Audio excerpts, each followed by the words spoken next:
Bom dia, boa tarde, boa noite, queridos, graça e paz. Hoje, dia 27 de abril de 2023, quinta-feira, estamos aqui para mais uma palavra para nos edificar, nos fortalecer, nos alimentar, esclarecer o nosso entendimento. Quero agradecer a você que já se inscreveu no nosso canal. Se você ainda não está inscrito, se inscreva, é só clicar no botão logo aqui abaixo, inscrever-se, e depois acionar o sino de notificações todas, porque aí todas as vezes que um vídeo novo for publicado no canal, você é informado, você é notificado e você pode desfrutar dessa palavra que salva, cura e transforma. Também, se você tem liberdade e alegria no seu coração e deseja contribuir para a divulgação da palavra de Deus por intermédio da Vida Plena Ministério Internacional, você pode enviar a sua contribuição. Os dados da conta, a chave do Pix estão aqui na descrição do vídeo. Por último, a gente não está orando durante o vídeo, porque para o vídeo não ficar muito longo, mas estão aqui no nosso caderno de orações os pedidos, e a gente ora fora do vídeo, e Deus tem nos correspondido à nossa fé com sinais, maravilhas e milagres. Amém? Dito isso, vamos à palavra de hoje. Eu quero ler para vocês Gênesis capítulo 21, versículo 22. Diz assim: Por esse tempo, Abimeleque e Ficol, comandante do seu exército, disseram a Abraão: Deus é contigo em tudo o que fazes. Tem uma versão que diz assim: Deus está com você em tudo o que você fizer. Sabe, queridos, todos os dias na nossa vida nós somos desafiados. Desafiados porque diante de situações novas ou situações difíceis, isso é comum, querido, vir um sentimento de medo, né? De não conseguir fazer, de medo de não conseguir fazer bem feito, de fazer certo, e por aí vai. Mas a gente precisa entender, querido, que pessoas que conseguiram se tornar extraordinárias e vitoriosas foi aquelas que ousaram agir independentemente do sentimento de medo. Quando a gente olha para a palavra de Deus e a gente vê muitas pessoas, muitos homens e mulheres de Deus vitoriosos, pode parecer que eles não tiveram medo, mas eles foram confrontados com essa situação. Esté, ela com certeza ela sentiu medo quando lhe disseram para deixar a sua vida familiar confortável e entrar para o harém do rei, para poder ser usada por Deus para salvar a sua nação.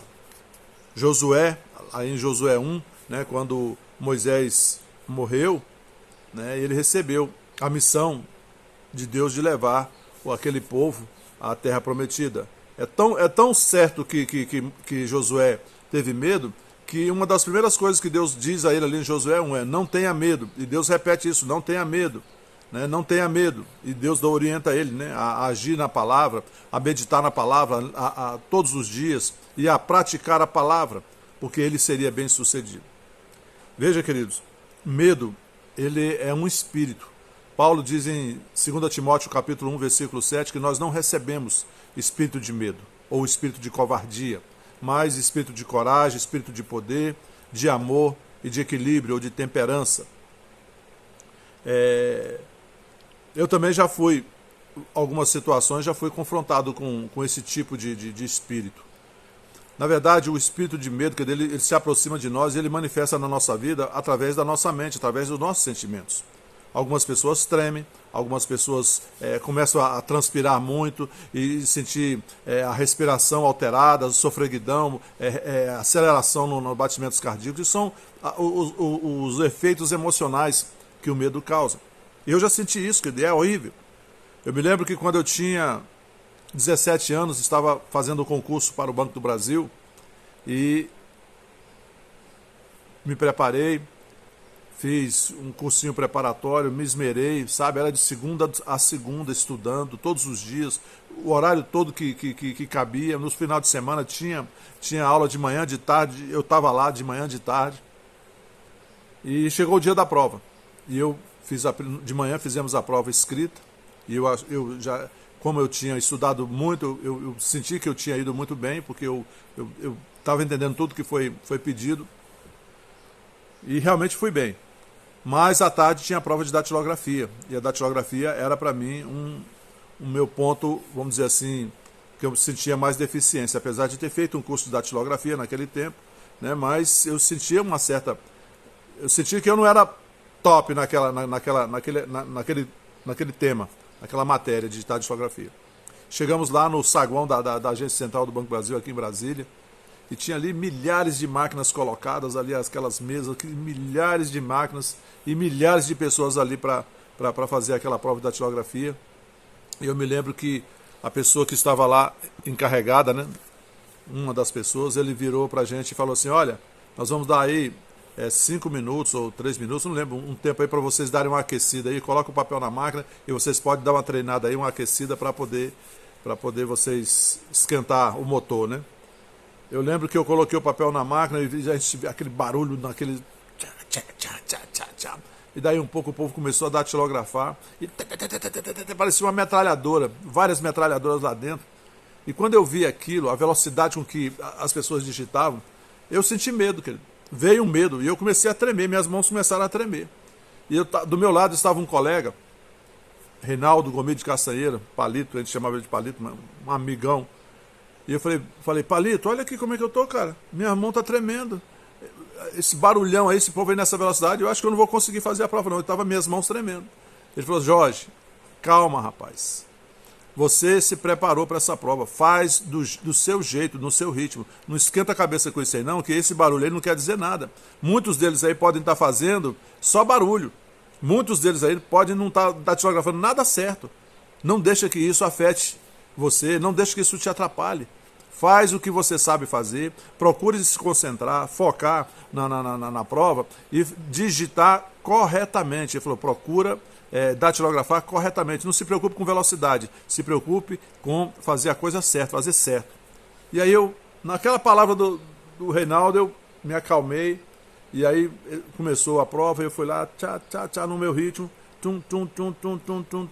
concluí o texto que precisava ser datilografado no tempo que eles deram, né, porque o tempo era suficiente.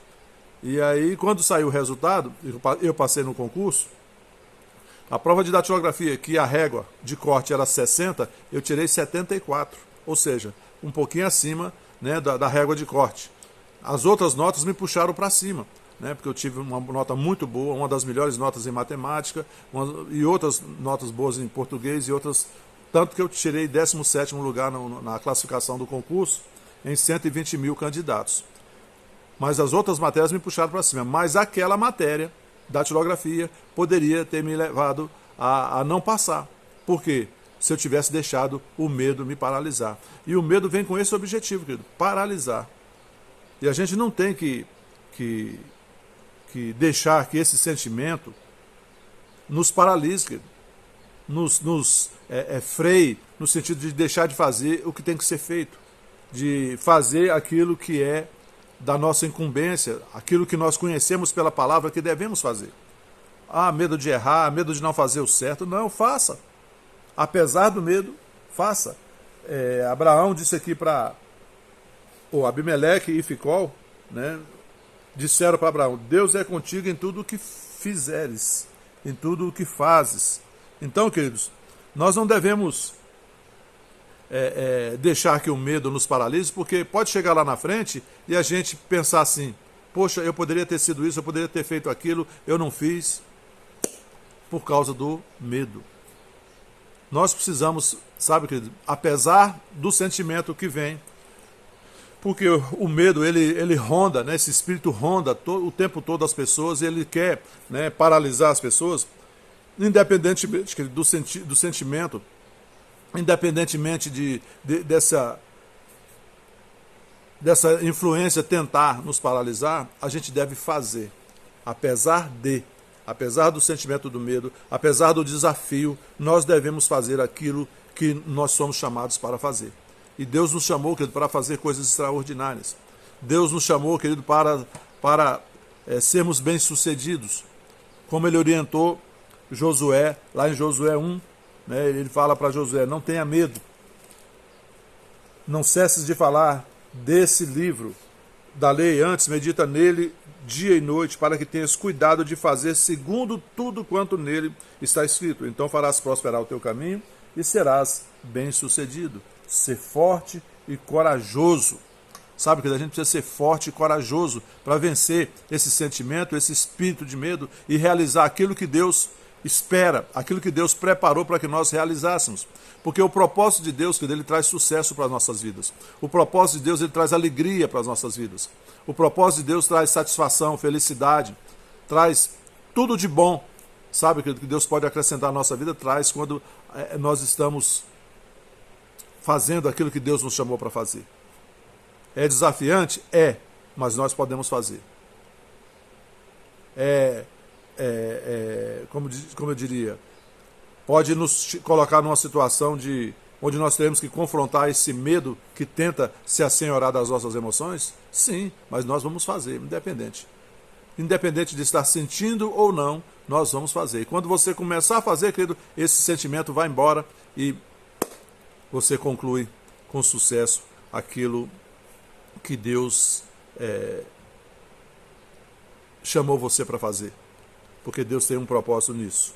Então tome a decisão hoje de aprender a viver com ousadia, com determinação e com confiança, não permitindo que o medo, esse espírito de medo governe a sua vida, não permitindo que esses sentimentos que brotam quando a gente chega diante de um desafio e esse espírito se aproxima para tentar nos paralisar, não permita que este medo te paralise. Realize aquilo que Deus tem chamado você para realizar. Confie em Deus. Faça o que for preciso fazer, independentemente do medo, apesar do medo. É assim que nós vencemos, é assim que nós avançamos, né? Como Paulo diz, né? Deixando as coisas que para trás ficam e prosseguindo para as que diante de mim e avançando para as que diante de mim estão, prossigo para o alvo, para o prêmio da soberana vocação de Deus em Cristo Jesus. O segredo é esse, é fazer apesar do medo, é agir apesar do medo. Amém? Que essa palavra seja abençoadora e libertadora para você que está me assistindo. Feche seus olhos, vamos orar. Pai, em nome de Jesus, te agradeço por essa palavra, que essa palavra seja desafiadora e seja um bálsamo na alma, no espírito dos meus irmãos que estão assistindo. Pai, que ela possa abençoar cada um que está assistindo neste momento, e sobre cada um que está assistindo, e sobre cada um da família Vida Plena Ministério Internacional e seus familiares. Eu declaro sobre eles salvação, libertação, paz, alegria, harmonia, proteção, provisão, livramento e prosperidade do céu, no nome santo de Jesus Cristo. Amém. Amém, queridos? Bom dia, boa tarde, boa noite a todos. Fiquem na paz. Não se esqueça de dar o seu like, fazer o seu comentário, compartilhar com seus queridos e até a próxima. Fiquem na paz.